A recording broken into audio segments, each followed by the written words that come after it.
मुझे मेरी सेना और देश पे गर्व है।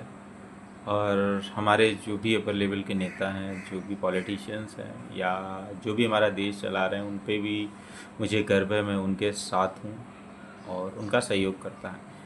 But as per my point of view, जो मेरे दिमाग में चीज़ें घूम रही हैं पाकिस्तान को लेके, वो मैं एक बार बोलना चाहूँगा कि ये पाकिस्तान कभी नहीं सुधरा।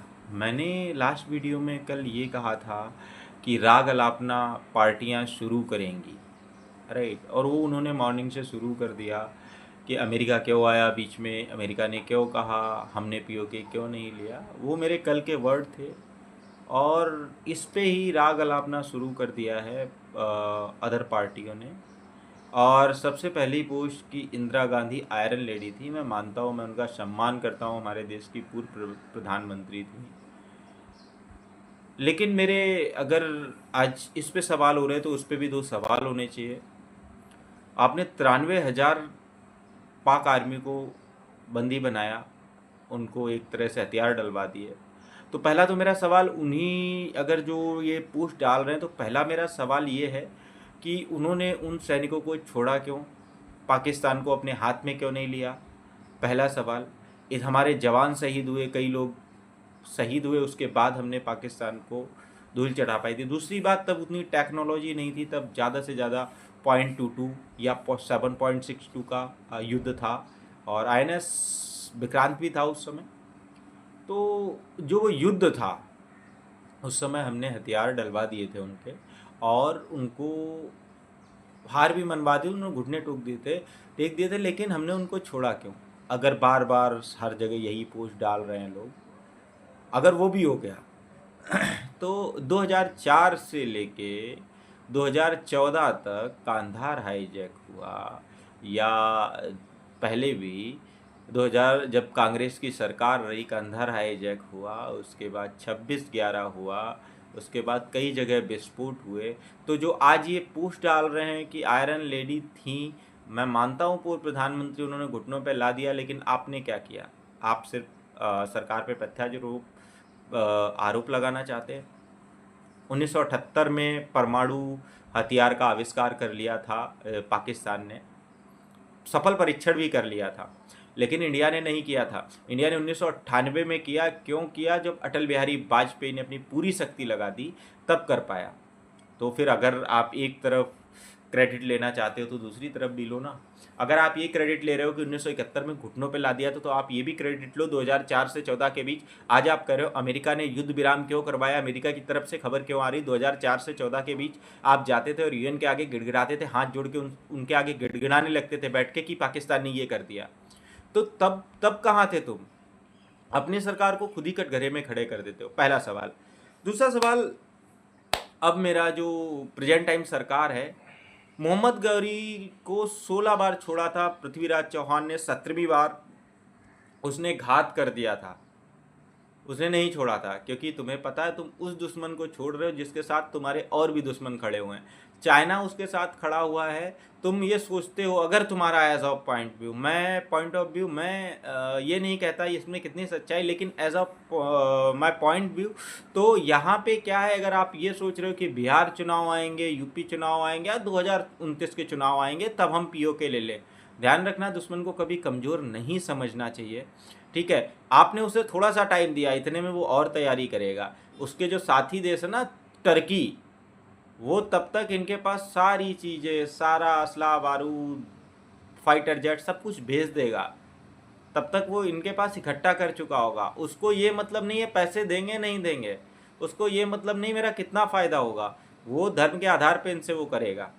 ठीक है, तो वो इनको सब कुछ भेज देगा। तब तक इधर चाइना भी भेज देगा। ठीक है, क्योंकि अभी आप चाहते तो आप फन कुचल सकते थे, लेकिन आपने पीठ कुचली, रीढ़ की हड्डी कुचल के छोड़ दिया। आधा जीवित है वो, आधा नहीं पूरा ही जीवित है, अभी समझो 5% उसका फन कुचला है, तो आप उसको छोड़ दे रहे हो। इसका आपको पता अंजाम क्या होने वाला है? ये मेरा पॉइंट ऑफ व्यू। कभी सोचा? नहीं सोचा। मैं जानता हूँ जो ऊपर सरकार में बैठे मुझसे बहुत बुद्धिमान होंगे लोग, सभी लोग बहुत बुद्धिमान हैं, क्योंकि मैं तो अभी इसी लाइव, उन्होंने अपना पूरा जीवन देख लिया और पॉलिटिशियन ऐसे नहीं बने या इतने उच्च पदस्थ पद पे बैठे हुए हैं, वो ऐसे नहीं बैठे, उनका दिमाग बहुत, लेकिन मेरा कुछ पॉइंट ऑफ व्यू था जो मैं आप लोगों के सामने रखना चाहता था। उस पाकिस्तान को आपने छोड़ दिया जिसको, जो कभी नहीं सुधरने वाला,